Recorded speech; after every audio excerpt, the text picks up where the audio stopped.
ಮೂಕಪ್ಪ ಶಿವಯೋಗಿಗಳವರ ಪುಣ್ಯಸ್ಮರಣೆ. ಈ ನೆಲದಲ್ಲಿ ಬಹಳಷ್ಟು ಜನ ರಾಜ ಮಹಾರಾಜರು ಆಗಿ ಹೋಗಿದ್ದಾರೆ. ಮೂಕಪ್ಪ ಶಿವಯೋಗಿಗಳಂಥ ಮಹಾತ್ಮರು ಆಗಿ ಹೋಗಿದ್ದಾರೆ. ಜನ ಯಾವ ರಾಜ ಮಹಾರಾಜರ ಸ್ಮರಣೆ ಮಾಡ್ತಾ ಇಲ್ಲ. ಇವತ್ತು ಏನೂ ಇಲ್ಲದ ಒಬ್ಬ ಬರಿಮೈ ಸಂತ, ಮಾತನ್ನೂ ಆಡದ ಮೂಕಪ್ಪಜ್ಜನ ಪುಣ್ಯಸ್ಮರಣೆಗೆ ಸೇರಿದ್ದಾರೆ ಜನ. ಇದು ಏನು ತೋರಿಸ್ಕೊಡ್ತದಂದರೆ, ಈ ನೆಲದಲ್ಲಿ ಮಹಾರಾಜರು ಬಹಳ ಜನ ಹೋಗಿದ್ದಾರೆ, ಮಹಾತ್ಮರು ಬಹಳ ಜನ ಹೋಗಿದ್ದಾರೆ. ಮಹಾರಾಜನನ್ನು ಬಿಟ್ಟು ಯಾಕೆ ಮೂಕಪ್ಪಜ್ಜನಂಥ ಮಹಾತ್ಮರಿಗೆ ಜನ ನೆನೆಸ್ತಾರಂದ್ರೆ, ಮಹಾರಾಜನು ಒಬ್ಬ ಸಾಮ್ರಾಟನೇ, ಮೂಕಪ್ಪಜ್ಜನು ಒಬ್ಬ ಸಾಮ್ರಾಟನೇ. ಮಹಾರಾಜ ಮಣ್ಣಿನ ಸಾಮ್ರಾಟ, ಮೂಕಪ್ಪಜ್ಜ ಜನರ ಮನಸ್ಸಿನ ಸಾಮ್ರಾಟ. ಅವರು ಮಣ್ಣನ್ನಾಡಿ ಮಣ್ಣಲ್ಲಿ ಹೋದರೆ ಇವರು ಮನಸ್ಸಿನೊಳಗೆ ಕುಳಿತಿದ್ದಾರೆ. ಮಹಾರಾಜ ಕುಳಿತ ಸಿಂಹಾಸನವನ್ನು ಕಸಗೊಳ್ಳೋರು ಹುಟ್ಟುತ್ತಾರೆ, ಆದರೆ ಒಬ್ಬ ಮಹಾತ್ಮ ಕುಳಿತ ಸಿಂಹಾಸನ ಯಾರೂ ಕಸಗೊಳ್ಳಲಿಕ್ಕೆ ಸಾಧ್ಯ ಇಲ್ಲ. ಯಾಕಂದ್ರೆ ಅದು ಭಕ್ತರ ಹೃದಯ ಸಿಂಹಾಸನವೇ ಅಷ್ಟೇ. ಅಂಥ ಪುಣ್ಯ ಪುರುಷನ ಈ ಪುಣ್ಯ ಸ್ಮರಣೋತ್ಸವದಲ್ಲಿ ಪಾಲ್ಗೊಂಡ ಎಲ್ಲ ಪೂಜ್ಯರಿಗೂ, ನ್ಯಾಯಾಧೀಶರಿಗೂ, ಅಧಿಕಾರಿಗಳಿಗೂ, ಜನಪ್ರತಿನಿಧಿಗಳಿಗೂ ತಮಗೂ ಶರಣು. ಲೈಕ್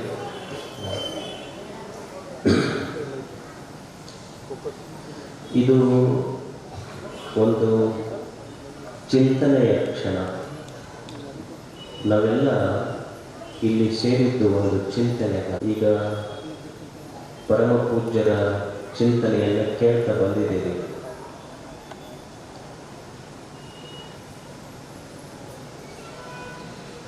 ಸುಮಾರು ದಿನಗಳಿಂದ ಪರಮ ಪೂಜ್ಯರ ಚಿಂತನೆಯನ್ನು ತಾವೆಲ್ಲ ಕೇಳ್ತಾ ಬಂದಿದ್ದೀರಿ. ಮನುಷ್ಯ ಚಿಂತನೆ ಮಾಡಬೇಕು. ಯಾಕೆ ಚಿಂತನೆ ಮಾಡಬೇಕು ಅಂದರೆ, ಚಿಂತನೆ ಎಷ್ಟು ಅವಶ್ಯಕ ಅಂದರೆ, ಈಗ ಚಿಂತೆ, ನೋವು, ನಿರಾಶೆಗಳೆಲ್ಲವ ಸೊಳ್ಳೆ ಹಗ್ಗಗಳು ಸೇರ್ಕೊಂಡ್ಬಿಡುತ್ತವೆ. ಅದಕ್ಕಾಗಿ ಚಿಂತನೆ ಮಾಡಬೇಕು. ಇಲ್ಲಿ ಪೂಜ್ಯರು ನಿಮಗೆ ಸುಮಾರು 20-21 ದಿನಗಳ ಕಾಲ ನಿಮಗೆ ಆರೋಗ್ಯದ ಬಗ್ಗೆ, ಉಪವಾಸದ ಬಗ್ಗೆ ನಿಮಗವರು ಚಿಂತನೆಯನ್ನು ಹೇಳಿದ್ದಾರೆ. ಅವರು ಹಿಪೋಕ್ರೆಟಿಸಿನ ಬಗ್ಗೆ ಹೇಳಿದರು. ನಿಮಗೆ ಎಷ್ಟು ಮಂದಿಗೆ ತಿಳಿತೋ ಗೊತ್ತಿಲ್ಲ. ನಾನೊಂದು ಸಾದಾ ಭಾಷೆದಾಗ ಹೇಳ್ಬಿಡ್ತೀನಿ ನಿಮಗೆ. ಹಿಪೋಕ್ರೆಟಿಸ್ ಹೇಳಂಗೆ ನಿಮಗೆ ಕಿಟಿಕಿಟಿ ಅನ್ನಿಸ್ತಿರ್ತದೆ. ಆರೋಗ್ಯ ಅಂದರೆ ಏನು? ಅಥವಾ ಯಾರು ಶ್ರೀಮಂತರು? ಯಾರಿಗೆ ಶ್ರೀಮಂತ ಅನ್ಬೇಕಂದ್ರೆ, ಭಾಳ ದುಡಿದು ಮನ್ಯಾಗ ಟ್ರೆಜರಿ ಒಳಗೆ ನೋಟಿನ ಕಟ್ಟಿಟ್ಟವು ಶ್ರೀಮಂತ ಅಲ್ಲ. ದುಡ್ಯಾಕ ಕೈಕಾಲ ಗಟ್ಟಿದ್ದವರು ಶ್ರೀಮಂತ. ಆರೋಗ್ಯ ಅಂದ್ರೆ ಮನ್ಯಾಗ ಮುಟ್ಬೇಡ. ಈಗ ಯಾಕೋ ಆಗ್ತದೆ ನಿಮಗೆ ಕೇಳ್ತಿದ್ದೀನಿ ಸರ್. ಅಂದ್ರೆ ಮನ್ಯಾಗ ಇದು ಇನ್ನೊಂದು ಸ್ವಲ್ಪ ಎಕೋ ಕಡಿಮೆ ಮಾಡಿ, ನನಗೆ ಭಾಳ ಎಕೋ ಆಗುತ್ತೆ. ಮನ್ಯಾಗ ನೋಟಿನ ಕಟ್ಟಿದ್ದವರು ಶ್ರೀಮಂತರಲ್ಲ, ದುಡ್ಯಾಕ ಕೈಕಾಲ ಗಟ್ಟಿದ್ದವರು ಶ್ರೀಮಂತ. ಯಾಕಂದ್ರೆ ಆರೋಗ್ಯ ಎಷ್ಟು ಮುಖ್ಯ ಅಂದ್ರೆ, ಈಗ ಒಬ್ಬ ಭಾಳ ಒಂದು 4 ಅಂತಸ್ತಿನ ಮನೆ ಕಟ್ಟಿಸಿರ್ತಾನೆ. 4 ಅಂತಸ್ತಿನ ಮನೆ ಕಟ್ಟಿಸಿ ಮುಂದೊಂದು ದೊಡ್ಡ ಗಾರ್ಡನ್ ಮಾಡಿ ಒಂದು ಮನೆ ಮುಂದೆ ವಾಕಿಂಗ್ ಟ್ರ್ಯಾಕ್ ಮಾಡಿರ್ತಾನೆ. ಅವ ಕುರ್ಚಿ ಮೇಲೆ ಕುಂತಿರ್ತಾನೆ. ಬಂದವರಿಗೆಲ್ಲ ಹೇಳ್ತಿರ್ತಾನೆ, ಇದು 4 ಅಂತಸ್ತಿನ ಮನೆ ನಂದಾಗಿದೆ, ಇದು ನಾನೇ ಕಟ್ಸೀನಿ, ಮುಂದೆ ಗಾರ್ಡನ್ ನಾ ಮಾಡೀನಿ, ಮತ್ತು ವಾಕಿಂಗ್ ಟ್ರ್ಯಾಕ್ ಮಾಡೀನಿ. ಇದನ್ನು ಅವ್ರು ಬಂದವ್ರು ಕೇಳ್ತಾರೆ, ಮತ್ತು ನೀವೇ ಯಾಕೆ ಕುಂತೀರಿ ಕುರ್ಚಿ ಮೇಲೆ, ಅಡ್ಡಾಡಕ್ಕೆ ಹೋಗಲ್ಲ, ಮಂಡಿ ನೋವು ಬಂದವ್ರು ನನಗೆ, ಆರ್ಥ್ರೈಟಿಸ್ ಅಲ್ಲ. 4 ಅಂತಸ್ತು ಮನೆ ಕಟ್ಟಿನೂ ಕಾರ್ ತಗೊಂಡವ ಶ್ರೀಮಂತೋ ಏನು ಅಡ್ಡಾಡಕ್ಕೆ ಕಾಲಿದ್ದವ ಶ್ರೀಮಂತ? ಹೇಳ್ತೀನಿ, ಕಾಲಿದ್ದವ ಶ್ರೀಮಂತ. ಅದಕ್ಕೆ ಮನುಷ್ಯನಿಗೆ ಆರೋಗ್ಯದಂಥ ದೊಡ್ಡ ಸಂಪತ್ತು ಯಾವುದು? ಯಾಕಂದ್ರೆ ನೀವು ಉಳಿದ ಸಂಪತ್ತುಗಳನ್ನು ಅನುಭವಿಸ್ಬೇಕಾದ್ರೆ ಆರೋಗ್ಯ ಸಂಪತ್ತು ಚಲೋ ಇರಬೇಕು. ಮಾಡೋದು ಏನೋ ಭಾಳ ಶ್ರೀಮಂತರದೇವಿ, ಏನದು? ನಾವು ಒಂದು 10 ಶುಗರ್ ಫ್ಯಾಕ್ಟ್ರಿ ಹಾಕ್ತೀವಿ. ನಾವು ಶುಗರ್ ಫ್ಯಾಕ್ಟ್ರಿ ಅಧ್ಯಕ್ಷರನ್ನ ಬೆಳಿಗ್ಗೆ ಎದ್ದ ಕೂಡಲೇ ಹಾಗಲಕಾಯಿ ರಸ ಕುಡಿಬೇಕು. ಡಾಕ್ಟ್ರು ಏನು ಹೇಳ್ಯಾರ? ಹಾಗಲಕಾಯಿ ರಸ ಕುಡಿಬೇಕು ನಮ್ಮನ್ನು. ಮತ್ತು ನೀವು ಅವರು ಫಂಕ್ಷನ್ ನಿಮ್ಮ ಮನೆಗೆ ಬಂದಾಗ ಕೇಳಿ, ಅವರು ಚಹಾ ಕುಡಿದಿಲ್ಲ, ಬ್ಲ್ಯಾಕ್ ಟೀ ಅಂತ ಕೇಳಿರಿ. ಬ್ಲ್ಯಾಕ್ ಟೀ ಅಂದರೆ ನೀವು ಹಳ್ಳ್ಯಾಗ ಡಿಕಾಷನ್ ಅಂತಿದ್ರಿ ನಾವು. ಈಗ ಸುಮ್ಮನೆ ಸಾಫಿಸ್ಟಿಕೇಟೆಡ್ ಜನ ಅದು ಬ್ಲ್ಯಾಕ್ ಟೀ ಅಂತ ಅಂದ್ರೆ, ಅವರು ಬ್ಲ್ಯಾಕ್ ಟೀ ಕೊಡು ಅಂದರು ಅಂದ್ರೆ ತಿಳ್ಕೊಂಡ್ಬಿಡ್ಬೇಕು, ಸಾಹಿತ್ಯ ಸಂಸಾರ ತಲೆಯಾಗ ಭಾಳ ತೊಗೊಂಡಾರ ಅಂತ ತಿಳ್ಕೊಬೇಕಷ್ಟೆ. ಅಂದ್ರೆ ಆರೋಗ್ಯ ಇರ್ಬೇಕಲ್ಲ. ಗುರುಗಳು ಅದನ್ನ ಹೇಳ್ಯಾರ, ಅವ್ರು ಉಪವಾಸ ಮಾಡ್ರಿ ಅಂತ ಹೇಳ್ಯಾರ. ಏಸ್ ಮಂದಿಗೆ ತಿಳಿದೈತೆ ಗೊತ್ತಿಲ್ಲ. ನಮ್ಮಲ್ಲಿ ಉಪವಾಸ ಅಂದ್ರೆ ಇನ್ನೂ ಅರ್ಥನಾಗಿ ಜನರಿಗೆ ಬರೀ ಉಣ್ಣೋದು ಬಿಡೋದು ಅಷ್ಟ ಅಂತ ತಿಳ್ಕೊಂಡಿಲ್ಲ. ಒಬ್ಬ ಡಾಕ್ಟ್ರ್ ಹತ್ರ ಹೋದ, ನಾನು ಜ್ವರ ಬಂದಿದ್ದು ಅಂತ, ಜ್ವರ ಬಂದಿದ್ದು ಡಾಕ್ಟ್ರ್ ಹತ್ರ ಹೋದ. ಡಾಕ್ಟ್ರು ಪತ್ತೆ ಮಾಡ್ಬೇಕಾಗತ್ತಪ್ಪ. ಏನು ಪತ್ತೆ ಮಾಡಿ? ಇಲ್ಲ ಭಾಳ ಜ್ವರ ಐತೆ ಅಂದರೆ ಪತ್ತೆ ಮಾಡ್ಬೇಕು. ಏನು ಪತ್ತೆ ಮಾಡಬೇಕು ಸರ್? ಏನಿಲ್ಲ, ಬೆಳಗ್ಗೆ ಮತ್ತು ರಾತ್ರಿ ಇದು ಗುಳಿಗೆ ತಗೋಬೇಕು, ಮತ್ತು ನೀ 2 ರೊಟ್ಟಿ, ಸ್ವಲ್ಪ ಸಜ್ಜಕ, ತಿಳಿ ಸಾರು, ಅನ್ನ, ಸಪ್ಪನ ಬೇಳೆ. ಒಂದು ಹೌದು ಸರ್, ಇದು 2 ರೊಟ್ಟಿ, ಸಪ್ಪನ ಬೇಳೆ, ಸಜ್ಜಕ, ತಿಳಿ ಅನ್ನ, ಸಾರು ಉಂಡ ಮ್ಯಾಲೆ ತಗೋಬೇಕಂದ್ರೆ ಉಳಕ್ಕಿನ್ನ ಮೊದಲು ತಗೋಬೇಕಂದ್ರೆ. ಅಂದ್ರೆ ನಮಗೆ ಉಪವಾಸ ಅನ್ನೋದು ಅಷ್ಟು ದೂರ ಐತಿ. ಇದನ್ನೆಲ್ಲ ಇಟ್ಕೊಂಡು ಪೂಜ್ಯರು ನಿಮಗೆ ಆರೋಗ್ಯದ ಬಗ್ಗೆ, ಉಪವಾಸದ ಬಗ್ಗೆ, ಈಗ ಹೊಸ ಉಪವಾಸ ಬಂದೈತೆ, ನಿಮಗೆ ಗೊತ್ತೈತಿಲ್ಲ, ಡಿಜಿಟಲ್ ಫಾಸ್ಟಿಂಗ್ ಅಂತ. ಈಗ ಊಟ ಬಿಟ್ಟದ ಉಪವಾಸ ಅಲ್ಲ, ಒಂದು ದಿವಸ ಮೊಬೈಲ್ ಬಳಸೋದು ಬಿಟ್ರಿ ಅಂದ್ರೆ ಅದು ನಿಜವಾದ ಉಪವಾಸ, ಡಿಜಿಟಲ್ ಉಪವಾಸ ಅಂತಾರೆ. ಈ ಹಳೆ ಕಾಲದ್ದು ಅವೆಲ್ಲ ಯಾವ ಆ ಊಟ ಬಿಡೋದು, ನಿರಾಹಾರ, ಒಂದತ್ತ ಒಪ್ಪತ್ತ, ಅವೆಲ್ಲ ಹಳೆ ಕಾಲ. ಹೊಸ ಕಾಲದಲ್ಲಿ ಡಿಜಿಟಲ್ ಉಪವಾಸ. ಈಗ ಊಟ ಬಿಟ್ಟಿರ್ತಾರೆ, ಮೊಬೈಲ್ ಬಿಟ್ಟಿರೋದಿಲ್ಲ. ಅದಕ್ಕೆ ಈಗ ಹೊಸ ಉಪವಾಸ ಹೇಳ್ಯಾರ. ಯಾರೋ ಒಬ್ಬರು ಹೆಣ್ಮಗಳಿಗೆ ಹೆರಿಗೆ ಆತಂತ ಆ ಕಡೆ ಈ ಕಡೆ ನೋಡಕತ್ತಿದ್ದಾಕಿ ಅಮ್ಮ. ಅವ್ರು ನರ್ಸ್ ಕೇಳಿದ್ರೆ, ಇಲ್ಲೈತೆ ನೋಡಿ ಕೂಸು ಹುಡ್ಕಕತ್ತೀರಿ. ಕೂಸಲ್ರಿ, ಮೊಬೈಲ್ ಹುಡ್ಕಕತ್ತಿಲ್ಲ. ಡಿಜಿಟಲ್ ಉಪವಾಸ ಅಂದ್ರೆ ಗುರುಗಳು ನಿಮಗೆ ಆರೋಗ್ಯದ ಬಗ್ಗೆ, ಉಪವಾಸದ ಬಗ್ಗೆ 21 ದಿನಗಳ ಕಾಲ ಪ್ರವಚನ ಮಾಡಿದ್ದಾರೆ. ಮನುಷ್ಯನಿಗೆ ನಿಮ್ಮ ಪೂಜ್ಯರು ಅಂಥವ್ರನ್ನ ಕರೆಸಿ ನಿಮಗೆ ಒಳ್ಳೆಯ ವಿಚಾರಗಳನ್ನು ತಿಳಿಸಿದ್ದಾರೆ. ಇದನ್ನು ತಿಳ್ಕೋಬೇಕು. ಯಾಕೆ ಮನುಷ್ಯನಿಗೆ ಒಳ್ಳೆಯ ವಿಚಾರಗಳು, ಸತ್ಸಂಗ, ಇದರ ಅವಶ್ಯಕತೆ ಇರ್ತದೆ. ಈಗ ನೀವು ಒಂದು ಮನೆ ಕಟ್ತೀರಿ, ಮನೆ ಕಟ್ಟಬೇಕಾದ್ರೆ ACC ಸಿಮೆಂಟ್ ಬಳಸ್ತೀರಿ, ಜಿಂದಾಲ್ ಕಬ್ಬಣ ಬಳಸ್ತೀರಿ, ಮತ್ತು ಆರ್ಕಿಟೆಕ್ಟ್ ಇಂಜಿನಿಯರ್ ಮನೆ ಡಿಸೈನ್ ಮಾಡಿರ್ತಾನೆ, ಸ್ಟ್ರಕ್ಚರಲ್ ಇಂಜಿನಿಯರ್ ಮನೆದು ಸ್ಟ್ರೆಂತ್ ಚೆಕ್ ಮಾಡಿ ಹೇಳಿರ್ತಾನೆ. ACC ಸಿಮೆಂಟ್ ಬಳಸಿರಿ, ಜಿಂದಾಲ್ ಕಬ್ಬಣ ಬಳಸಿ RCC ಹಾಕ್ತೀರಿ. RCC ಹಾಕಿದ ಮೇಲೆ ನಿಮ್ಮ ಮನೆ ನಳದ ನೀರು ತಗೊಂಡು ಕ್ಯೂರಿಂಗ್ ಮಾಡಲಿಲ್ಲ ಅಂದ್ರೆ ಏನಾಗ್ತದೆ? RCC ಕ್ಯೂರಿಂಗ್ ಮಾಡಲಿಲ್ಲ, RCC ಹಾಕಿರಿ ಮನೆ ಕಟ್ಟಿರಿ. RCC ಕ್ಯೂರಿಂಗ್ ಮಾಡದೆ ಇದ್ರೆ ಮನೆ RCC ಕ್ರ್ಯಾಕ್ ಬರೋಕ್ಕೆ ಶುರು ಆಗ್ತೈತಿ. ಹ್ಯಾಂಗೆ ನೀವು ಎಷ್ಟೇ ಕಿಮ್ಮತ್ತಿನ ವಸ್ತುಗಳನ್ನು ಬಳಸಿ ಆರಿಸಿ ಹಾಕಿದ್ರೆ ಕ್ಯೂರಿಂಗ್ ಇರದೇ ಇದ್ರೆ ಹೆಂಗೆ ಆರಿಸಿ ಕ್ರ್ಯಾಕ್ ಬರ್ತೈತಲ್ಲ, ಹಂಗೆ ನೀವು ಎಷ್ಟೇ ಶ್ರೀಮಂತರಾಗಿರಲಿ, ನೀವು ದೊಡ್ಡವರ ಶರಣರ ಮಾತಿನ ಒಂದು ಬದುಕಿಗೆ, ಸಂಸಾರಕ್ಕೆ ಅವ್ರ ಮಾತಿನ ಕ್ಯೂರಿಂಗ್ ಇರದೇ ಇದ್ರೆ ಸಂಸಾರನು ಕ್ರ್ಯಾಕ್ ಬರೋಕ್ಕೆ ಶುರು ಆಗ್ತೈತೆ. ಕ್ಯೂರಿಂಗ್ ಮಾಡಬೇಕಿರ್ತಲ್ಲ, ಮನಿ ಕ್ರ್ಯಾಕ್ ಬರಬಾರ್ದಂದ್ರೆ ನೀರಿನ ಕ್ಯೂರಿಂಗ್ ಮಾಡಬೇಕು. ಸಂಸಾರನು ಕ್ರ್ಯಾಕ್ ಬರಬಾರ್ದ್ರಿ ಅಂದ್ರೆ ದೊಡ್ಡವರ ಮಾತಿನ ಕ್ಯೂರಿಂಗ್ ಇರ್ತಿರ್ಬೇಕು. ಅವರು ಬಹಳ ದೊಡ್ಡವರು ಚಿಂತನೆ ಮಾಡ್ತಾರೆ. ಏನನ್ನು ಚಿಂತನೆ ಮಾಡಿದ್ರು? ನಾವೇನು ಚಿಂತನೆ ಮಾಡ್ತೀವಿ? ನಾವು ಚಿಂತನೆ ಮಾಡೋದೇನಂದ್ರೆ ಹೆಂಗೆ ಮಾಡಿ ಯಾರ ನಮ್ಮ ಮಕ್ಕಳು ಹೊಂದವರು ಚಲೋ ಬೆಳೆದವರು, ನಮ್ಮ ಮನೆ ಮಕ್ಕಳದವ್ರು 2 ಅಂತಸ್ತಿನ ಮನೆ ಕಟ್ತಾರೆ. ಯಾವಾಗಾರ ಎಲ್ಲರೂ ಪ್ರವಚನಕ್ಕೆ ಹೋಗ್ಯಾರ, ನಾವು ಒಬ್ಬರ ಇದ್ದು ಒಂದು ಲಿಂಬೆ ಹಣ್ಣ ಏನಾರ ಹೆಂಗೆ ಹೋಗಿಬೇಕಂತ ನಾವು ಚಿಂತನೆ ಮಾಡ್ತೀವಿ. ಆದರೆ ದೊಡ್ಡವರು ಏನು ಚಿಂತನೆ ಮಾಡಿದ್ರು ಅಂದರೆ, ಮನುಷ್ಯ ನಮ್ಮ ಮನೆ ಮಕ್ಕಳದವರು ಆರಾಮಿರ್ಬೇಕಂತ ಯಾವಾಗ ವಿಚಾರ ಮಾಡ್ಯಾರ? ಕೊರೋನಾ ಬಂದಾಗ ಅಷ್ಟೇ ವಿಚಾರ ಮಾಡ್ಯಾರ, ಉಳಿದ ಟೈಮ್ನಾಗ ವಿಚಾರ ಮಾಡಿಲ್ಲ. ದೊಡ್ಡವರು ಏನು ಚಿಂತನೆ ಮಾಡ್ತಾರೆ? ಅವರ ಚಿಂತನೆ ಎಷ್ಟು ದೊಡ್ಡದು ಅಂದ್ರೆ, ನಮ್ಮಲ್ಲೊಬ್ಬರು ನಿಜಗುಂಡ್ರು ಅಂತ ಆಗಿರೋದು, ನಿಜಗುಣ ಶಿವನಿಗೆ ಬಹಳ ದೊಡ್ಡ ಯತಿಗಳು. ಅವರು ನಮ್ಮ ಈ ಪ್ರಾಪಂಚಿಕ ಬದುಕು ಇದನ್ನು ಹೆಂಗೆ ಕಟ್ಕೋಬೇಕು ಅವರೊಂದು ಪ್ರಶ್ನೆ ಮಾಡ್ತಾರೆ.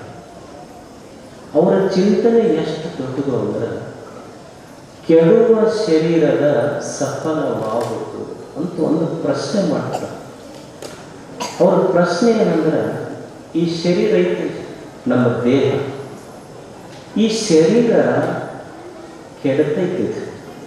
ಬಾಲ್ಯ ಇತ್ತು, ಯೌವನ ಆಯ್ತು, ಮುಪ್ಪು ಬರ್ತೈತಿ, ಒಂದು ದಿವಸ ಸಾವು ಬರ್ತೈತಿ. ಶರೀರದ ಅರ್ಥವೇ ಯಾವುದು ಸ್ವರ್ಗತೈತಲ್ಲ ಅದಕ್ಕೆ ಶರೀರ ಅಂತ ಕರೀತಾರೆ. ಯಾವುದು ಸ್ವರ್ಗತೈತಿ ಅದಕ್ಕೆ ಶ್ರೀಯತೆ ಅನೇನ ಇತಿ ಶರೀರ. ಯಾವುದು ಸ್ವರ್ಗತೈತಿ ಅದಕ್ಕೆ ಶರೀರ ಅಂತ ಕರೀತಾರೆ. ಕೆಡುವ ಶರೀರದ ಸಫಲವಾಗುವುದು ನಮಗೆಲ್ಲ ಒಂದು ಚಿಂತನೆ ಮಾಡ್ಲಿಕ್ಕೆ ಕಷ್ಟ.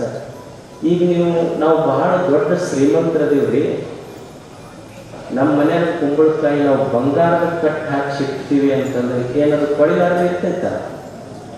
ಎಷ್ಟೇ ಶ್ರೀಮಂತರ ಮನೆಯಾಗೂ ನೀವು ಕುಂಬಳಕಾಯಿ ಬಂಗಾರದ ಕಟ್ಟು ಹಾಕಿಟ್ರು ಸಹಿತ ಹೊಳೆಯುವುದು ಕುಂಬಳಕಾಯಿಯ ಗುಣಧರ್ಮವು.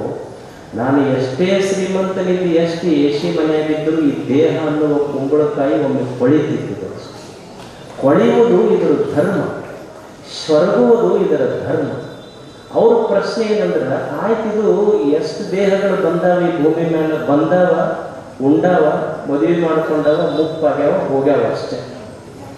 ಎಲ್ಲವೂ ಹಂಗ ಹೋಗ್ಯಾವಲ್ಲ, ಇದರ ಸಾಫಲ್ಯತೆ ಯಾವುದರಲ್ಲಿ ಐತಿ ಅಂತ ಚಿಂತನೆ. ಕೆಡುವ ಶರೀರದ ಸಫಲವಾಗುವುದು. ಶರೀರ ಕೆಡ್ತೈತಿ. ಈಗ ಟಿವಿಯಾಗೆಲ್ಲ ನೀವು ಮಿಸ್ ವರ್ಲ್ಡ್, ಮಿಸ್ ಯೂನಿವರ್ಸ್ ಅಂತ ನೋಡಿರಿ. ಏನು ವರ್ಷ ಅವ್ರು ಆಗ್ತಿರ್ತಾರೆ?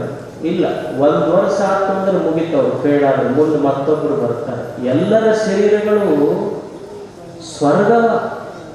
ನಾವು ಅಂತೀವಿ, ಗಾತ್ರಂ ಸಂಕುಚಿತಂ ಗತಿರ್ ವಿಗಲಿತ ಭ್ರಷ್ಟಾಚ ದಂತಾವಲಿ ದೃಷ್ಟಿರ್ ನಶ್ಯತಿ ವರ್ಧತೆ ಬದಿರತ ವಕ್ರಂಚ ಲಾಲಾಯತೆ. ಏನು ಋಷಿಗಳು ಹೇಳುವ ಮಾತಷ್ಟು ಸುಂದರ. ವಯಸ್ಸಿದ್ದಾಗ ಏನು ಹುಡುಗ ನೋಡಬೇಕು, ಹೆಂಗಿದ್ದ? ಈ ಜಿಮ್ಮಿಗೆ ಹೋಗ್ತವೆ ಹುಡುಗರು, ನೀವು ನೋಡಿರಿ, ಎದಕ್ಕೆ ಹೋಗ್ತಾರಂದ್ರೆ 6 ಪ್ಯಾಕ್ ಬರ್ಬೇಕಂತಿರ್ತಾರೆ. ಹುಡುಗರು ಹೊಸ ಟ್ರೆಂಡ್ ನೋಡ್ಬೇಕು, ಮೈಯಾಗ 6 ಪ್ಯಾಕ್ ಬರ್ಬೇಕು. ಅದೇನಿದು ಬರ್ತೈತಿ? ಕೈಯಾಗ ಸಿಗರೇಟ್ ಪ್ಯಾಕ್ ಇದ್ರೆ ಮೈಯಾಗ 6 ಪ್ಯಾಕ್ ಯಾವಾಗ ಬರ್ತೈತಿ? ಸಿಗರೇಟ್ ಪ್ಯಾಕ್ ಬಿಟ್ರೆ 6 ಪ್ಯಾಕ್ ಬರ್ತಾವ. ನೀವು 6 ಪ್ಯಾಕ್ ಬರ್ಬೇಕಂದ್ರೆ ಬೆಳಗ್ಗೆ ಎದ್ದು ಜಿಮ್ಮಿಗೆ ಹೋಗ್ಬೇಕಂತಿಲ್ಲ, ಬೆಳಗ್ಗೆ ಎದ್ದು ಜಮೀನಿಗೆ ಹೋದವರು ನೋಡ್ರಿ, ಅವರು 6 ಪ್ಯಾಕ್ ಇರ್ತಾವೆ, ಅದಕ್ಕಿಂತ ಜಾಸ್ತಿ ಪ್ಯಾಕ್ ಇರ್ತಾವ. ಅಂದ್ರೆ ನಮ್ಮ ಇಚ್ಛೆ ಇದು, ಶರೀರ ಕೆಡಬಾರದು. ಆದರೆ ಯಾವ ಶರೀರಗಳು ಇಲ್ಲಿ ಹಂಗ ಉಳಿದಿಲ್ಲ. ಶರೀರ ಅಂದ್ರೆ ಸ್ವರ್ಗತೈತಿ. ಈ ಶರೀರ ಸ್ವರ್ಗಬಾರದು ಅಂತ ನಾವು ಏನೋ ಉಂಡಿವಿ, ಊಟ ಮಾಡ್ತೀವಿ, ಯಾವುದ್ಯಾವುದೋ ಗುಳಿಗೆ ತಗೊಂಡಿವಿ. ಯಾಕೆ? ಶರೀರ ಸ್ವರ್ಗಬಾರದು. ಆಶ್ಚರ್ಯ ಏನು ಅಂದ್ರೆ, ಯಾವ ಶರೀರ ಸ್ವರ್ಗಬಾರದು ಅಂತ ಗುಳಿಗೆ ತಗೊಂಡಿವಿ, ಅನ್ನ ಉಂಡಿವಿ, ಉಣ್ಣುವ ಅನ್ನವೇ ಹಳಸ್ತೈತಿ, ತೆಗೆದುಕೊಳ್ಳುವ ಗುಳಿಗೆಗೆ ಎಕ್ಸ್ಪೈರಿ ಡೇಟ್ ಐತಿ. ಅಂದರೆ ಎಕ್ಸ್ಪೈರಿ ಡೇಟ್ ಇದ್ದು ಗುಳಿಗೆ ತಗೊಂಡು ಹಳಸುವ ಅನ್ನ ಒಂದು ಶರೀರ ಸ್ವರ್ಗಬಾರದು ಅಂದ್ರೆ ಇದು ಸಾಧ್ಯ ಇತ್ತು ಅನ್ನೋಂಥ ಚಿಂತನೆ ಮಾಡ್ತಾರೆ. ಸಾಹಿತ್ಯದೇನಿದು? ಅದು ನಮ್ಮ ಅಪೇಕ್ಷೆ ಐತಿ, ನಾವು ಒಟ್ಟ ಸ್ವರ್ಗಬಾರದ್ರಿ, ನಾವು ಚಂದ ಕಾಣ. ಯಾರಿಗೆ ಇಚ್ಛೆ ಇಲ್ಲ? ನಮಗೆ ಮುಪ್ಪು ಯಾರ ಒಪ್ಕೊಂಡಿವೆ? ನಾವು ಎಷ್ಟು ಮಂದಿ ನಾವು ಮುಚ್ಕೊಂಡಿಲ್ಲ ಮುಪ್ಪ, ಇದನ್ನು ಬರಬಾರ್ದಂತೀವಿ ನಾವು. ಈ ಗಂಡು ಮಕ್ಕಳಿಗೆ ನೋಡ್ರಿ ನೀವು, ಅವರು ಒಂದು ಸ್ವಲ್ಪ ಈ ಮುಖದ ಮೇಲೆ ಹಿಂಗೆ ಮುದುಡಿ ಬೀಳಾಕತ್ತು ಅಂದ್ರೆ ಅವರೆಲ್ಲ, ನೀವು ಹೋಗ್ತೀರಿ, ಅವರು ಹೋಗ್ತಾರೆ. ಎಲ್ಲಿ ಹೋಗ್ತಾರೆ? ಪಾರ್ಲರ್ಗೆ ಹೋಗ್ತಾರೆ. ಅಂದ್ರೆ ಗಂಡು ಮಕ್ಕಳದೇನು ಮುಖದ ಮೇಲೆ ರಿಂಕಲ್ ಬೀಳಬಾರ್ದು. ಅಂದ್ರೆ ಅವನ ಇಚ್ಛೆ ಏನು ಅಂದ್ರೆ, ನನ್ನ ಮುಖದ ಮೇಲೆ ರಿಂಕಲ್ ಬೀಳಬಾರ್ದು, ನನಗೆ ಯಾರು ಅಂಕಲ್ ಅನ್ನಬಾರ್ದು. ಅವನ ಇಚ್ಛೆ ಇತ್ತು, ಮುಖದ ಮೇಲೆ ರಿಂಕಲ್ ಬೀಳಬಾರ್ದು, ನನಗೆ ಯಾರು ಅಂಕಲ್ ಅನ್ನಬಾರ್ದು. ಅಂದ್ರೆ ಇವ ಓಣಿ ಇನ್ನೂ ಟ್ವಿಂಕಲ್ ಟ್ವಿಂಕಲ್ ಆಡ್ಕೊತ ಅನ್ನೋದು. ಅಂದ್ರೆ ಯಾರ ಮುಖದ ರಿಂಕಲ್ ಬೀಳಾದ್ರೆ ಉಳಿದೈತೇನೆ? ನೀ ಎಷ್ಟು ಮುಚ್ಚಿದ್ರೂ ಸಹಿತ ಶರೀರ ಸ್ವರ್ಗತೈತಿ. ಇದು ಶರೀರ ನಂದು ಅನ್ನುವುದೇ ಒಂದು ಭ್ರಮ ಇತ್ತು. ಈಗ ನಂದು ಶರೀರ ಅಂತೀವಿ, ಈಗ ನನ್ನ ಶರೀರ ಅಂತೀವಿ ನಾವು. ಅಕಸ್ಮಾತ್ ಪ್ಯಾರಾಲಿಸಿಸ್ ಆಗಿರ್ತೈತಿ ನಮಗೆ. ಪ್ಯಾರಾಲಿಸಿಸ್ ಆಯ್ತು ಅಂದ್ರೆ ಕಾಲು ನಿಂದೈತಲ್ಲಪ್ಪ, ಎಳದ್ಯಾಕೆ ಹಾಕ್ತಿ, ಓಡ್ಬೇಕು ಅನ್ಸಲ್ಪ. ಅಂದ್ರೆ ಇದು ಯಾವ ಇಚ್ಛೆಯೊಳಗೆ ನಡೀತೈತಿ ಶರೀರ, ನಮ್ಮ ಇಚ್ಛೆಯೊಳಗೆ ನಡೆಯೋದಿಲ್ಲ. ಸುಮ್ಮನೆ ಅನಿಸ್ತೈತಿ ನಾವೆಲ್ಲ ಎಷ್ಟು ಶರೀರ ಸ್ವರ್ಗಬಾರದು, ನಮ್ಮ ಕೂದಲು ಬೆಳ್ಳಗಾಗಬಾರ್ದು. ಎಷ್ಟು ಮಂದಿ ಬಣ್ಣ ಹಚ್ಕೊಂಡು ಬಂದಿರ್ತೀವಿಲ್ಲ ಅಂದ್ರೆ ನಮ್ಮ ಬಣ್ಣ ಮಂದಿಗೆ ಗೊತ್ತಾಗಬಾರ್ದು.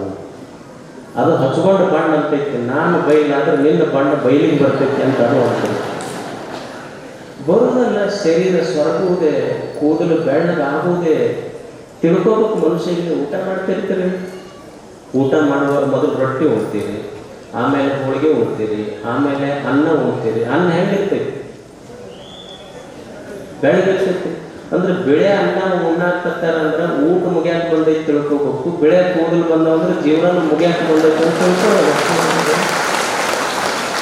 ಅಂದ್ರೆ ತಿಳಿದು ಬದುಕುವುದೈತಿಲ್ಲ ಅಷ್ಟೇ. ಏನು ತಿಳಿದೋದು ಅಂದ್ರೆ ಈ ಶರೀರ ಸ್ವರ್ಗತೈತಿ. ಈ ಶರೀರದ ಗುಣಧರ್ಮವೇ ಸ್ವರ್ಗುವುದು. ಆದ್ರೆ ನಿಜಗುಣದ ಚಿಂತನೆ ಏನು ಅಂದ್ರೆ, ಖರೆ ಈ ಶರೀರ ಸ್ವರ್ಗತೈತಿ, ನಾವು ಒಪ್ಪುವಂತೀವಿ ಇದನ್ನ. ಇದು ಎಷ್ಟು ಕ್ಷಣಿಕೈತಿ ಶರೀರ ಅಂದ್ರೆ, ಈಗ ನೀವು ನೆಗಡಿ ಬರ್ತಿತ್ತು, ನೆಗಡಿ ಬಂದಾಗ ಏನು ಮಾಡ್ತಾರೆ ಹೇಳಿ? ನಮ್ಮಲ್ಲಿ ಹಳ್ಳ್ಯಾಗ ಒಂದು ಸುಮ್ಮನೆ ಕಾಮನ್ ಕಿವ್ಯಾಗ ಹಳ್ಳಿ ಇಡ್ತೀರಿ. ಇದು ಜೀವನ ಎಷ್ಟು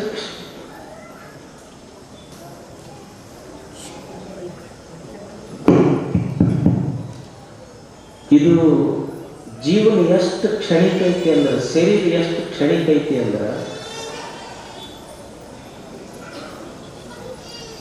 ಈ ಶರೀರ ಎಷ್ಟು ಕ್ಷಣಿಕೈತಿ ಅಂದ್ರೆ, ಈಗ ನೀವು ಹಳ್ಳ್ಯಾಗ ಏನು ಮಾಡ್ತೀರಿ ಅಂದ್ರೆ, ನೆಗಡಿ ಬಂದಾಗ ಏನು ಮಾಡ್ತಾರೆ? ಕಿವ್ಯಾಗ ಹಳ್ಳಿ ಇಡ್ತಾರೆ. ಕಿವ್ಯಾಗ ಹಳ್ಳಿ ಇಟ್ಟು ಅಂದ್ರೆ ಏನಂತ? ಶೀತ ಹೋಗ. ಕಿವ್ಯಾಗಿನ ಹಳ್ಳಿ ಮೂಗ್ನ್ಯಾಗ ಬಂತು ಅಂದ್ರೆ ಹೋತಂತ. ಅಂದ್ರೆ ಇಲ್ಲಿಂದ ಇಲ್ಲಿಗೆ ಬರೋದ್ರಾಗ ಜೀವನ ಹೋಗ್ತೈತಿ ಮನುಷ್ಯ. ಕಿವ್ಯಾಗಿದ್ರ ಶೀತ, ಕಿವ್ಯಾಗಿಂದ ಮೂಗಿಗೆ ಬಂತಂದ್ರೆ ಹೋತಂತ. ಅಂದ್ರೆ ಇಷ್ಟು ಕ್ಷಣಿಕೈತಿ ಇದು ಜೀವನ, ಇದು ಸ್ವರ್ಗತೈತಿ. ಅವರ ಚಿಂತನೆ ಈ ಕೆಡುವ ಸ್ವರ್ಗುವ ಶರೀರ ಐತಲ್ಲಪ್ಪ, ಎಲ್ಲರೂ ಹೋಗ್ತಾರೆ. ಸಂಸಾರನೂ ಹೋಗೋವನ, ಸನ್ಯಾಸಿನೂ ಹೋಗೋವನ, ರಾಜನೂ ಹೋಗೋವನ, ಪ್ರಜೆನೂ ಹೋಗೋವನ, ಎಲ್ಲರೂ ಹೋಗ್ತಾರೆ. ಯಾರು ಇರೋರದಿಗೆ ಖಾಯ ಮದಿಗೆ ಇಲ್ಲಿ ಯಾರು ಉಳಿತೀವಿ ನಾವು. ಈಗ ಇಸ್ಪಟ್ಟ ಆಡ್ತಾರೆ, ಆಡೋರಿಗೆ ಗೊತ್ತಿರ್ತೈತಿ. ರಾಜ ಪ್ರಜಾ ಮಂತ್ರಿ ಇರ್ತಾರೆ. ಇಸ್ಪಟ್ಟ ಆಡುವಾಗ, ಆಟ ನಡೆದಾಗ ರಾಜ ಮಂತ್ರಿ ಪ್ರಜೆ ಎಲ್ಲರೂ ಇರ್ತಾರೆ. ಆಟ ಮುಗಿದ್ಮೇಲೆ ರಾಜ ಮಂತ್ರಿ ಪ್ರಜೆ ಎಲ್ಲ ಒಂದೇ ಪಾಕೆಟ್ನಾಗ ಹೋಗ್ತಾರೆ. ಹಂಗ ಜೀವನ ನಡೆದಾಗ ಒಬ್ಬ ಸನ್ಯಾಸಿ, ಒಬ್ಬ ಅಧಿಕಾರಿ, ಒಬ್ಬ ರಾಜ, ಸಾಮಾನ್ಯ ನಮ್ಮೆಲ್ಲರದು ಆಟ ಮುಗಿದಾಗ ಸ್ಮಶಾನನ್ನು ಒಂದ ಪಾಕೆಟ್ನಾಗ ಕಳಿಸ್ಬಿಡ್ತಾರೆ, ನಮಗೆಲ್ಲರಿಗೂ ಒಂದ ಪಾಕೆಟ್ನಾಗ ಹೋಗ್ಬೇಕು. ಹೋಗುವುದೇ ಈ ಶರೀರ ಸೊರಗುವುದೇ ನಿಜಗುಣರ ಚಿಂತನೆ ಏನು ಅಂದ್ರೆ ಕೆಡತೈತಿ ಖರೆ, ಸಾಯ್ತೈತಿ ಖರೆ, ಅದಕ್ಕೆ ಇದ್ರ ಸಫಲತೆ ಆಗ್ಬೇಕಲ್ಲ. ಸುಮ್ಮನೆ ಬಂದು ಹೋದ್ರೆ ಹೆಂಗ? ಬಂತು ಹೋತು ಅಂದ್ರೆ ಏನೈತಿದ್ರ ಅರ್ಥ? ಕೆಡುವ ಶರೀರದ ಸಫಲವಾಗುವುದು, ಸಫಲತೆಯಾಗುವುದು ಯಾವುದರಲ್ಲಿ ಐತಪ್ಪ? ನಮಗೆಲ್ಲರ ಅಪೇಕ್ಷೆ ಐತಿಲ್ಲ ನಮ್ಮ ಜೀವನ ಸಾರ್ಥಕ ಆಗ್ಬೇಕ್ರಿ. ಹೆಂಗಿದ್ರೆ ಸಾರ್ಥಕ ಆಗ್ತೈತಿ? ಶರೀರ ಏನಿದ್ರೆ ಶರೀರದ ಸಾರ್ಥಕತೆ ಐತಿ ಅಂದ್ರ ನಾವು ಅಂತೀವಿ ಊರು ಕೆಟ್ಟೈತ್ರಿ, ನಮ್ಮೂರಾಗ ಜನ ಸರಿಗಿಲ್ಲ, ಪ್ರಪಂಚ ಸರಿಗಿಲ್ಲ, ಜಗತ್ತು ಸರಿಗಿಲ್ಲ. ಆಯ್ತು, ಈ ಕೆಡುವ ಹೆಂಗ ಮುಳ್ಳಿನ ಮಧ್ಯದೊಳಗ ಹೂವು ಇರ್ತೈತಿ, ಈ ಕೆಡುವ ಪ್ರಪಂಚದ ಮಧ್ಯದೊಳಗೆ ಒಳ್ಳೆಯದನ್ನು ಆಯ್ಕೋಬೇಕಲ್ಲ. ಕೆಡುವ ಶರೀರದ ಮಧ್ಯದೊಳಗೆ ಸಹಿತ ಒಳಿತನ್ನು ಹುಡುಕಬೇಕಲ್ಲ ಮನುಷ್ಯ. ಈ ಕೆಡುವ ಶರೀರದ ಮಧ್ಯದೊಳಗೆ ಒಳಿತನ್ನು ಹುಡುಕುವ ಬಗೆ ಹೇಗೆ? ಈಗ ನೀವು ಒಂದು ತಿಪ್ಪೆ ಇರ್ತದೆ, ತಿಪ್ಪಿ ಎಷ್ಟಿರ್ತೈತಿ? 20x20, ಒಂದು 20x21 ತಿಪ್ಪಿ ಇರ್ತೈತಿ. ತಿಪ್ಪ್ಯಾಗ ಒಂದು ಕೋಳಿ ಬಿಡ್ರಿ, ನೀವು ತಿಪ್ಪಿ ಎಷ್ಟೈತಿ ಅಂದ್ರೆ 20x20, 20x20 ತಿಪ್ಪಿ ಐತಿ ಅಂದ್ರೆ 20x20 ತಿಪ್ಪಿ ತುಂಬ ಕಸ ಐತಿ. ತಿಪ್ಪಿ ತುಂಬ ಕಸ ಇದ್ರು ನೀವು ಕೋಳಿಗೆ ಬಿಟ್ರ ಕೋಳಿ 20x20 ತಿಪ್ಪಿ ಕೆಬರಿಯನ್ನು ಸಹಿತ ಅದು ಹುಡುಕಿದ್ದು ಒಂದು ಸಣ್ಣ ಜೋಳದ ಕಾಳೆ ಹೊರತು ಉಳಿದಿದ್ದಲ್ಲ. ಅಂದ್ರೆ ತಿಪ್ಪಿ ಕೆದರಿ ಹುಡುಕಿದ್ದು ಆಯ್ಕೆ ಮಾಡಿಕೊಂಡದ್ದೇನು? ತಿಪ್ಪಿ ಕೆಬರೈತಿ, ಆಯ್ಕೆ ಮಾಡಿದ್ದು ಜೀವ ತುಂಬುವಂತ ಜೋಳದ ಕಾಳು. ಕೋಳಿ ಹಂಗ ತಿಪ್ಪಿ ಕೆಬರೈತಿ, ಆಯ್ಕೆ ಮಾಡಿಕೊಂಡಿದ್ದು ಜೋಳದ ಕಾಳು. ತಿಪ್ಪಿಯೊಳಗೆ ಜೋಳದ ಕಾಳು ಆಯ್ಕೋಯಪ್ಪ. ಅದಕ್ಕೆ ನಿಮ್ಮೂರಿಗೇನಂತಾರೆ? ತಿಪ್ಪಾಯಿ ಕೊಪ್ಪ. ಅಂದ್ರೆ ತಿಪ್ಪಿ ಪ್ರಪಂಚ ಅನ್ನೋದು ಕೆಟ್ಟದ್ದು ಬಹಳ ಇರ್ತೈತಿ. ಕೋಳಿ ಹೆಂಗ ಒಳ್ಳೇದ ಆಯ್ಕೊಳ್ಳೋರಿಗೆ ತಿಪ್ಪಾಯಿ ಕೊಪ್ಪದವರು ಅಂತಾರೆ. ಈ ಪ್ರಪಂಚದಲ್ಲಿ ಕೆಟ್ಟದ್ದು ಬಹಳ ಐತಿ, ತಿಪ್ಪಿ ಅನ್ನುವಂಥದ್ದು ಐತಿ. ಹಂಗ ಕೋಳಿ ಒಳ್ಳೆಯದನ್ನ ಆಯ್ಕೆ ಮಾಡ್ಕೊಂತೈತಿ. ಹಂಗ ಈ ಪ್ರಪಂಚದ ತಿಪ್ಪೆಯೊಳಗೆ ಒಳ್ಳೆಯದನ್ನ ಆಯ್ಕೋಬೇಕಪ್ಪ ಅನ್ನೋದೇ ತಿಪ್ಪಾಯಿ ಕೊಪ್ಪ ಇವು. ಅದಕ್ಕೆ ಮನುಷ್ಯ ಒಂದು ಕೋಳಿಯ ಗುಣ. ಇದು ಶರೀರ, ಇದು ಸ್ವರ್ಗದೈತಲ್ಲ, ಇದರ ಮಧ್ಯದೊಳಗೆ ನಿಜಗುಣರ ಸಂಶೋಧನೆ ಅಷ್ಟು ದೊಡ್ಡದು. ಈ ಕೆಡುವ ಶರೀರದ ಸಫಲತೆ ಹೇಗೆ? ಇದರ ಸಫಲತೆ ಯಾವುದರಲ್ಲೈತಿ? ನೀವು ನೋಡಿ, ಈ ಡಸ್ಟ್ಬಿನ್ ಇಟ್ಟಿರ್ತೀರಿ. ಡಸ್ಟ್ಬಿನ್ ಅಂದ್ರೆ ಏನು? ಕಸದ ಪುಟ್ಟಿ ಇಟ್ಟಿರ್ತೀರಿ. ನೀವು ಪ್ಯಾಟ್ಯಾಗ ಹೋಗ್ರಿ, ಆ ಡಸ್ಟ್ಬಿನ್ನಿಗೆ ಮ್ಯಾಲ ಹೆಸರು ಮುಂದೆ ಬರ್ದಿರ್ತಾರೆ. ಏನಂತಂದ್ರೆ ಯೂಸ್ ಮೀ ಅಂತ ಬರ್ದಿರ್ತಾರೆ. ಅಂದ್ರೆ ಎಲ್ಲರೂ ಒಯ್ದು ಹಾಕುವ ಕಸದ ಪುಟ್ಟೆಯು ಸಹಿತ ನನ್ನನ್ನು ಉಪಯೋಗಿಸ್ಕೊಳ್ರಿ ಅಂತೈತಿ. ಯಾವುದು ಎಲ್ಲರೂ ಒಯ್ದಿದ್ದು ಏನೂ ಇಲ್ಲ, ವೇಸ್ಟ್ ಬಾಕ್ಸ್ ಅಂತ ಕಸ ಹಾಕ್ತಿದ್ರಲ್ಲ, ಕಸದ ಪುಟ್ಟೆಯು ಸಹಿತ ನಮಗೊಂದು ಸಂದೇಶ ಕೊಡಕತ್ತೈತಿ, ಯೂಸ್ ಮೀ. ಅಂದ್ರೆ ಎಲ್ಲರೂ ಒಯ್ದು ಹಾಕುವ ಕಸ ಉಪಯೋಗ ಆಗಕತ್ತೈತಿ. ಅಂದ್ರೆ ದೇವರು ಕೊಟ್ಟ ಮನುಷ್ಯನ ಶರೀರ ಯಾವುದಕ್ಕೆ ಉಪಯೋಗ ಆಗಬೇಕು ಅನ್ನೋದು ಚಿಂತನೆ. ನೀವು ದಾರಿ ಹಿಡಿದು ಹೋಗ್ತಿರ್ತೀವಿ, ದಾರಿ ಹಿಡಿದು ಹೋಗುವಾಗ ಒಂದು ಕಿಲೋಮೀಟರ್ ಕಲ್ಲು ಇರ್ತೈತಿ. ಕಿಲೋಮೀಟರ್ ಕಲ್ಲು ಅದಕ್ಕೇನು ಜೀವಿಲ್ಲ, ಜೀವ ಇರದೇ ಇರುವಂಥ ಕಿಲೋಮೀಟರ್ ಕಲ್ಲು ನಿಮಗೆ ಊರಿನ ದಾರಿ ಕಿಲೋಮೀಟರ್ ಮಾರ್ಗ ತೋರಿಸ್ತೈತೆ. ಒಂದು ದೀಪ ಹಚ್ಚಿಟ್ಟಿರ್ತೀರಿ, ಆರುವ ದೀಪವು ಸಹಿತ ತಾನು ಆರುವುದಕ್ಕಿಂತ ಮುಂಚೆ 100 ದೀಪಗಳಿಗೆ ಆಶ್ರಯ ಕೊಟ್ಟು ದೀಪಗಳನ್ನು ಹಚ್ಚಿ ತಾನು ಆರ್ತೈತೆ. ಆ ದೀಪ, ಒಂದು ದೀಪ ತಾನು ಆರುವುದಕ್ಕಿಂತ ಮುಂಚೆ 100 ದೀಪಗಳನ್ನು ಹಚ್ಚತೈತೆ.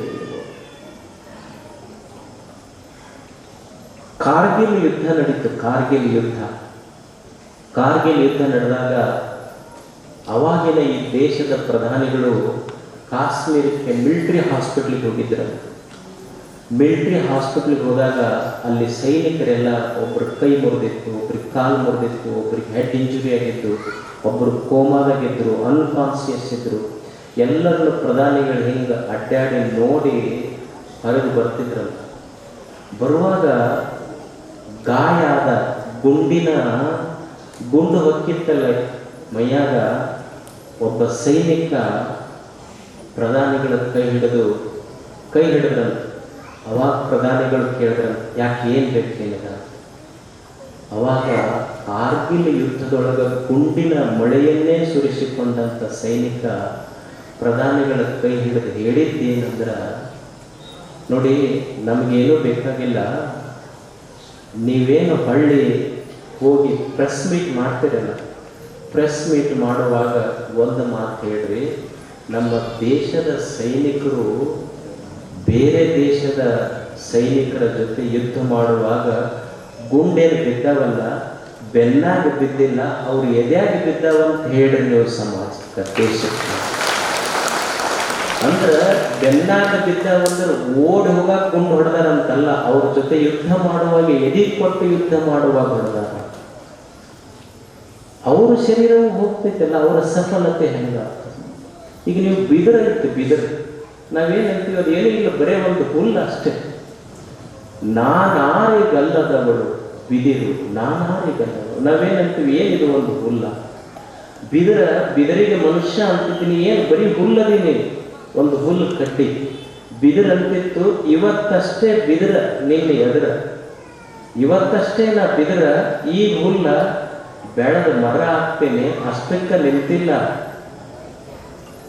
ತಾಯಿ ತೂಗುವ ಮಕ್ಕಳಿಗೆ ತೊಟ್ಟಿಲಾಗ್ತೇನೆ, ಕೇರೋರಿಗೆ ಮರ ಆಗ್ತೇನೆ,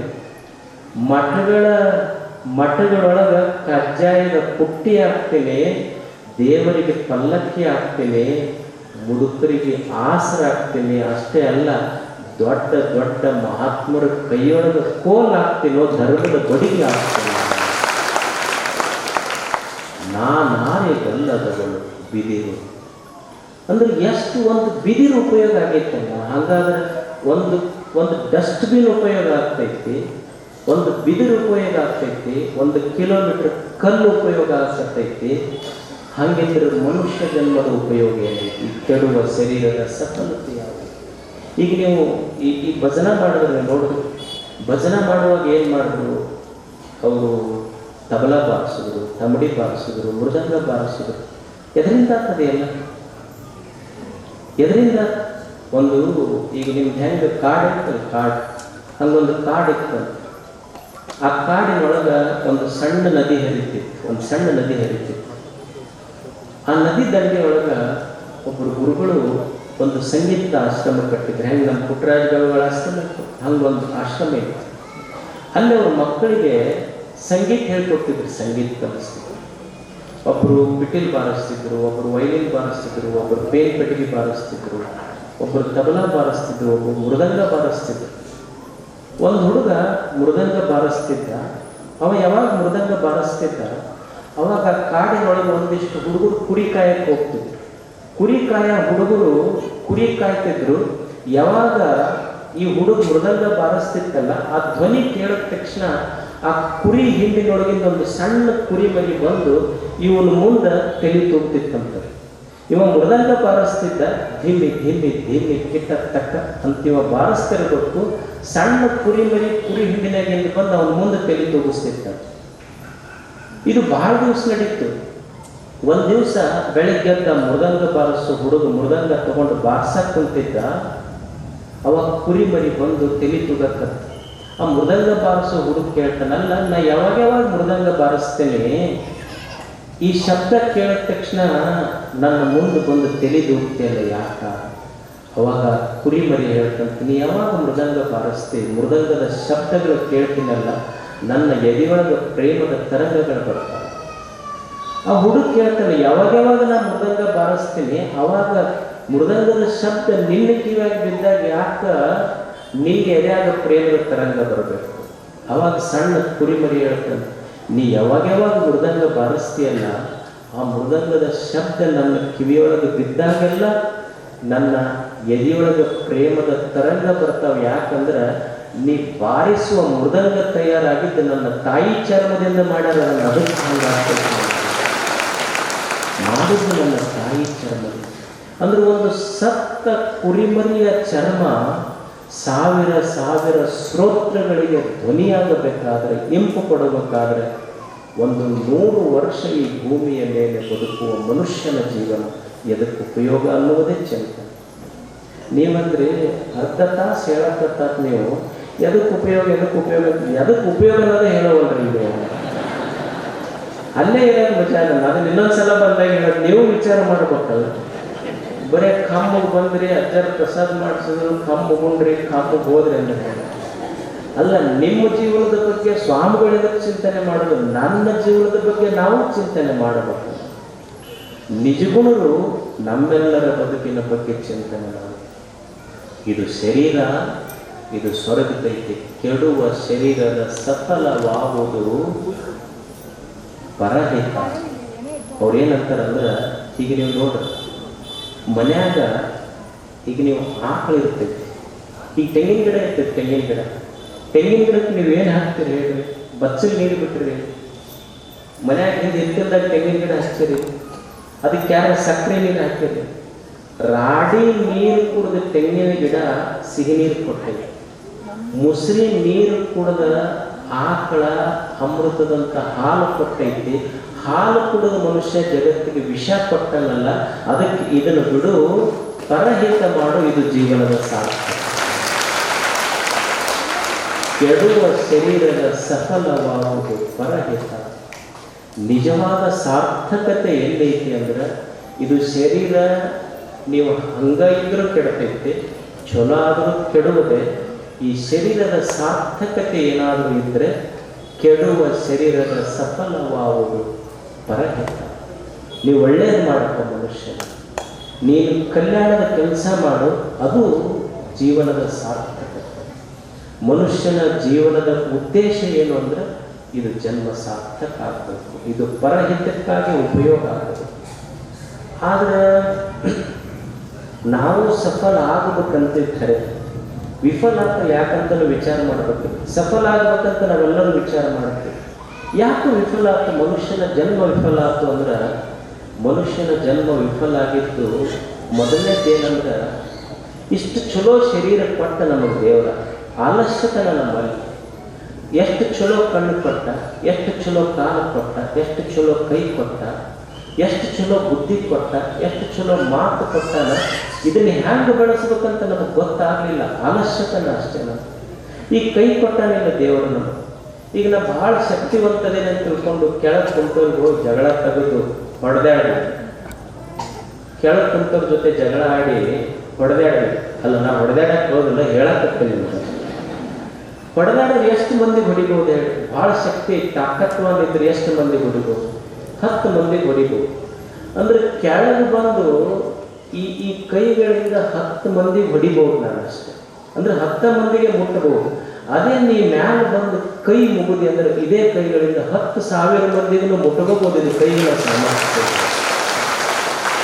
ಅಂದ್ರೆ ಇದು ಎದಕ್ಕೆ ಕೊಟ್ಟಾನ? ದೇವರನ್ನು ಒಂದು ನಾಲ್ಗೆ ಕೊಟ್ಟಾನ.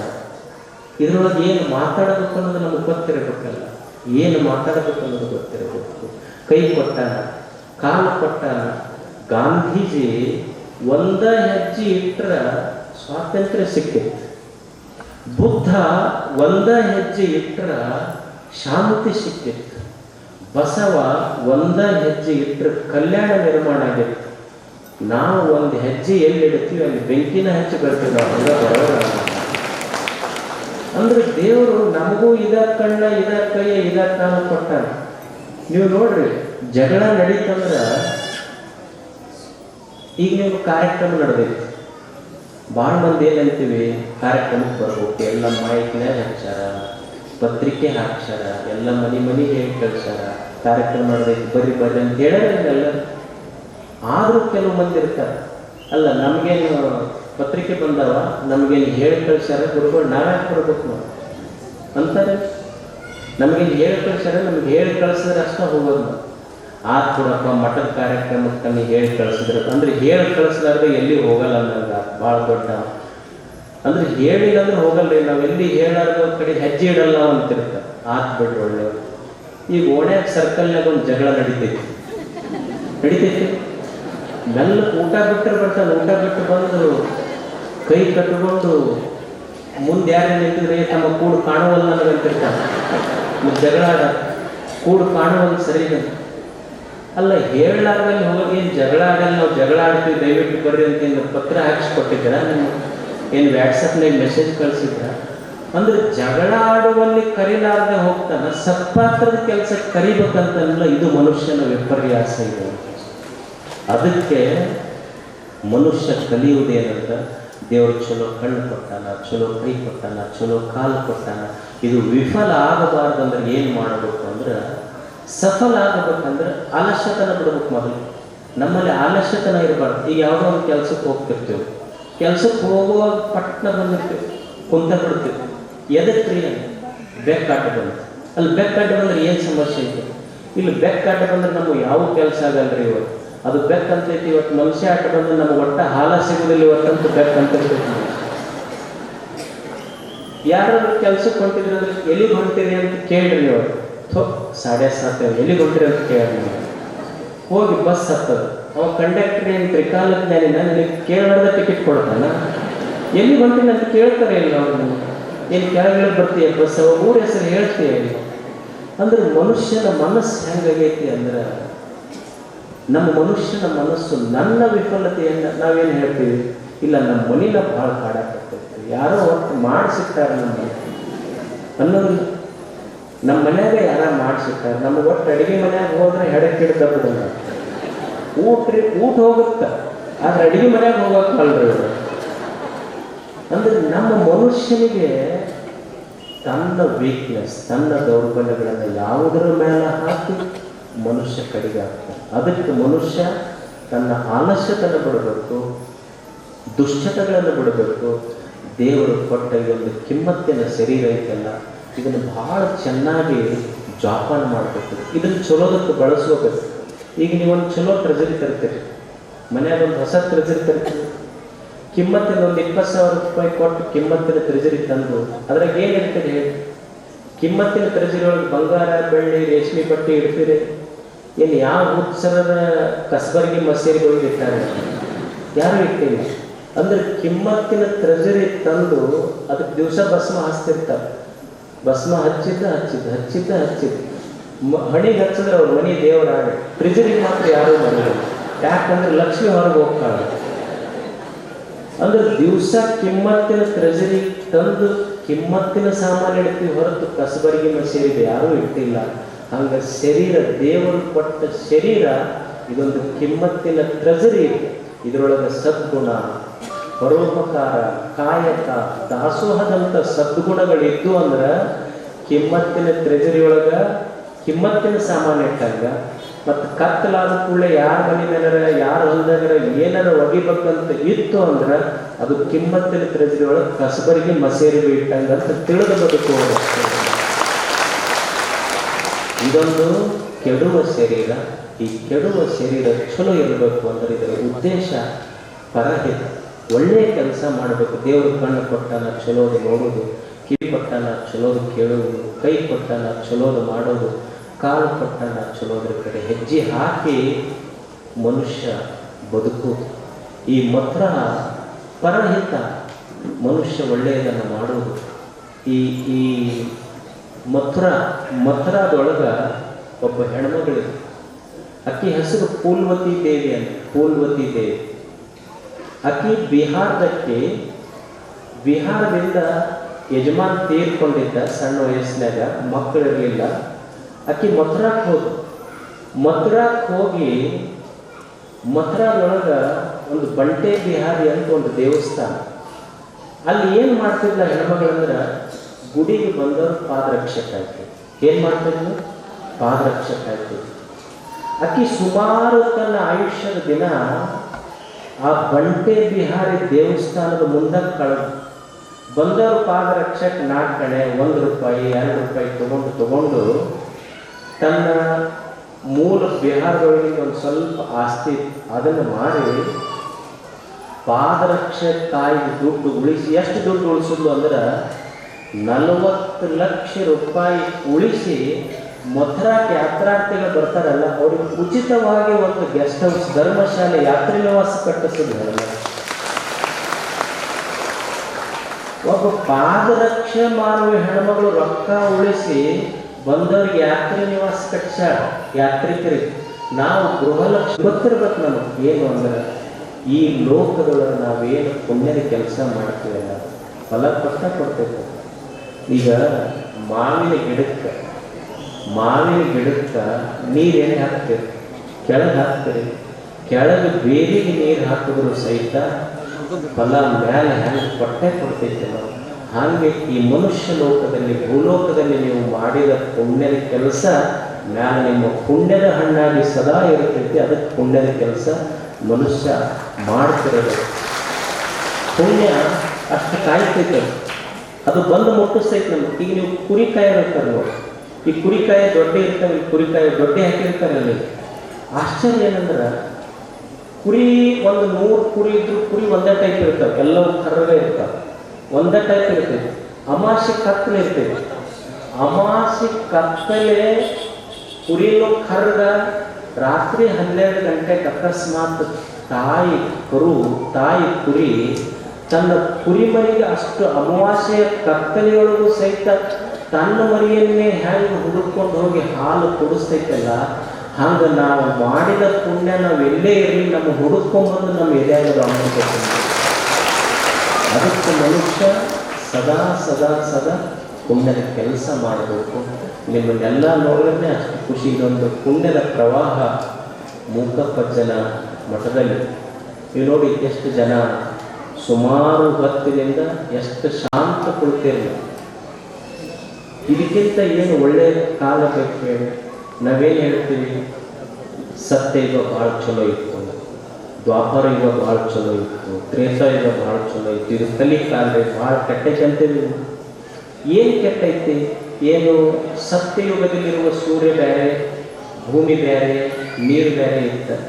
ಅಥವಾ ಕಲಿಯುಗದೊಳಗಿರುವ ಸೂರ್ಯ ಬೇರೆ, ಭೂಮಿ ಬೇರೆ, ನೀರು ಬೇರೆ, ಏನು ಬೇರೆ ಇತ್ತು? ಏನೂ ಬದಲಾವಣೆ ಇಲ್ಲ. ಸತ್ಯಯುಗದಲ್ಲಿರುವ ಸೂರ್ಯನೇ ಕಲಿಯುಗದೊಳಗೂ ಅದಾನ, ಸತ್ಯಯುಗದೊಳಗಿರುವ ಭೂಮಿಯ ಕಲಿಯುಗದೊಳಗೂ ಐತಿ, ಸತ್ಯಯುಗದೊಳಗಿರುವ ನೀರೇ ಕಲಿಯುಗದೊಳಗೂ ಐತಿ. ಆದ್ರೆ ನಾವು ಹೇಳ್ತೀವಿ ಭಾಳ ಕಾಲ ಕೆಟ್ಟೈತ್ರಿ, ಕಲಿಕಾಲ ಅಂತೀವಿ ನಾವು, ಕಟ್ಟಿಕೊಟ್ಟು ಮಾತಾಡ್ತೀವಿ. ಏನೂ ಕೆಟ್ಟಿಲ್ಲ, ಕಾಲ ಕೆಟ್ಟಿಲ್ಲ. ಕಟ್ಟಿ ಮೇಲೆ ಕುಂತು ಕಾಲ ಕೆಟ್ಟೈತೆ ಅನ್ನೋರು ತಲೆ ಕೆಟ್ಟಿರ್ತೈತೆ ಅಷ್ಟು, ಉಳಿದೇನು ಕೆಟ್ಟಿಲ್ಲ. ನೀವೆಷ್ಟು ಚಂದ ಕುಂತೀರಿ, ಇಲ್ಲಿ ಎಷ್ಟತನ ಅಂತ ನಾವು ಕರೆಯಾಗ್ತಾದ್ರೂ ಸುಮ್ಮ ಕುಂತೀರಿ ಇಲ್ಲ ನೀವು? ಮತ್ತೆಲ್ಲರೂ ಮಾತಾಡ್ಯಾರ, ಎಲ್ಲರ ಮಾತು ಕೇಳಿದ್ರಿ. ಆದರೂ ಹಸನ್ ಮುಖ ನಿಮ್ಮ ಮುಖದ ಮೇಲಿನ ಕಳೆ ಹೋಗಿಲ್ಲ. ನೀವು ಒಂದು ಗುಡ್ಯಾನ ದೇವರಿಗೆ ಒಂದು ಅಮಾಸಿಗೆ ಒಂದು ಎಣ್ಣೆ ಕಡಿಮೆ ಆದ್ರೆ ಕಾಡ್ತಿರ್ತಾವೆ ದೇವರು. ನೀವು ಇಷ್ಟೊತ್ತನ ಇಷ್ಟು ಶಾಂತ ರೀತಿಯಿಂದ ಕೊಡ್ತೀರಲ್ಲ, ನಿಮ್ಮ ಮುಖ ನೋಡಿಬಿಟ್ರೆ ಮತ್ತೆ ಯಾವ ಗುಡ್ಯಾಗಿನ ದೇವ್ರು ನೋಡ್ಬೇಕು ಅನ್ಸೋದಿಲ್ಲ. ಅಷ್ಟು ನಿಮ್ಮ ಮುಖದ ಮೇಲೆ ಡೈಲಿ ಕಡೆ ಮತ್ತೆ ಇಷ್ಟು ಪಗಳ್ಕೊಳ್ತಿರ್ಬೇಕು ಅಂದ್ರೆ ಸುಮ್ಮ ಕೂಡ್ತಿರ್ಬೇಕು, ಇಲ್ಲಾಂದ್ರೆ ಸುಮ್ಮ ಕೂಡಬೇಕು.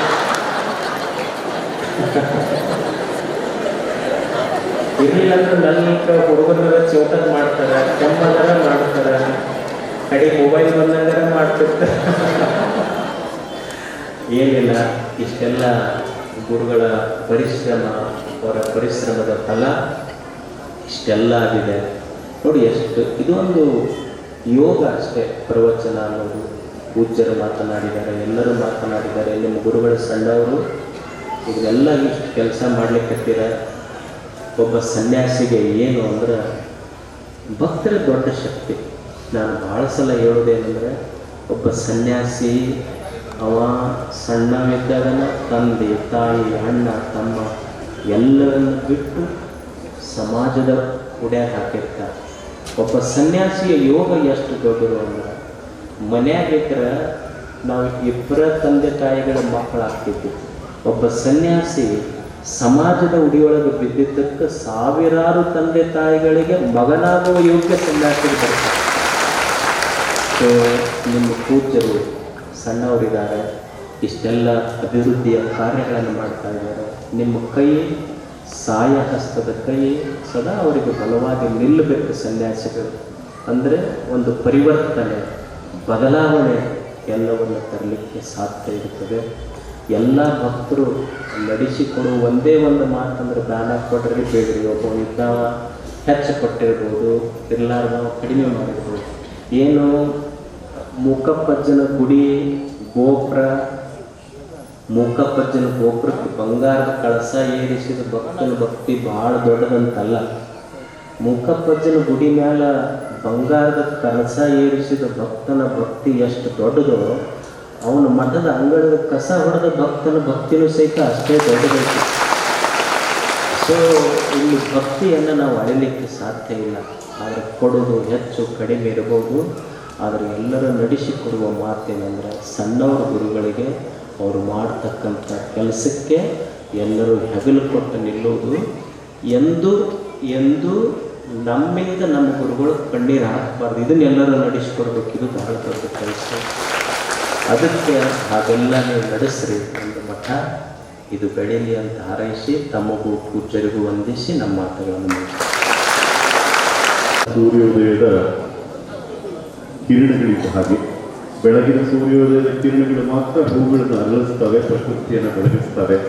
ಹಾಗೆ ಪೂಜ್ಯರ ಮಾತುಗಳು ಇವತ್ತು ನಮಗೆ ಬದುಕಿನ ಆಧ್ಯಾತ್ಮದ ಅಂತರಂಗದ ಬೆಳಕನ್ನು ಹೆಚ್ಚಿಸಿದ್ದಾರೆ. ಅವರ ಎಲ್ಲ ಮಾಣಿಗಳಿಗೆ ಒಂದು ಚಪ್ಪಾಳೆಯ ಅಭಿನಂದನೆಯನ್ನು ನಾವು ಸಲ್ಲಿಸಬೇಕು. ಇಂಥದ್ದೊಂದು ಅದ್ಭುತವಾದ ಕಾರ್ಯಕ್ರಮಕ್ಕೆ ದಿವ್ಯ ಸಾನ್ನಿಧ್ಯವನ್ನು ವಹಿಸಿ ಪ್ರವಚನವನ್ನು ವಿಸ್ತಾರಗೊಳಿಸಿದಂತಹ ಅವರ ಶಕ್ತಿ ಎಷ್ಟು ದೊಡ್ಡದು ಅಂತ ಹೇಳಿದ್ರೆ, ಮೂಕಪ್ಪ ಶಿವಯೋಗಿಯ ಮಠಕ್ಕೆ ಬಾರವ್ವ, ಮೂಕಪ್ಪ ಶಿವಯೋಗಿಯ ಮಠಕ್ಕೆ ಬಾರವ್ವ, ತಿಪ್ಪಾಯಿ ಕೊಪ್ಪ ಸುಕ್ಷೇತ್ರ ನೋಡವ್ವ, ತಿಪ್ಪಾಯಿ ಕೊಪ್ಪ ಸುಕ್ಷೇತ್ರ ನೋಡವ್ವ. ಬಾರವ್ವ ತಂಗಿ ಮಠವ ನೋಡುವ, ಬಾರವ್ವ ತಂಗಿ ಮಠವ ನೋಡುವ. ಶಕ್ತಿ ಭಕ್ತಿ ಮುಕ್ತಿ ಸಕಲ ಸಿದ್ಧಿ ಪಡೆಯ ಬಾ, ಶಕ್ತಿ ಭಕ್ತಿ ಮುಕ್ತಿ ಸಕಲ ಸಿದ್ಧಿ ಪಡೆಯ ಬಾ. ಮೂಕೇಶನ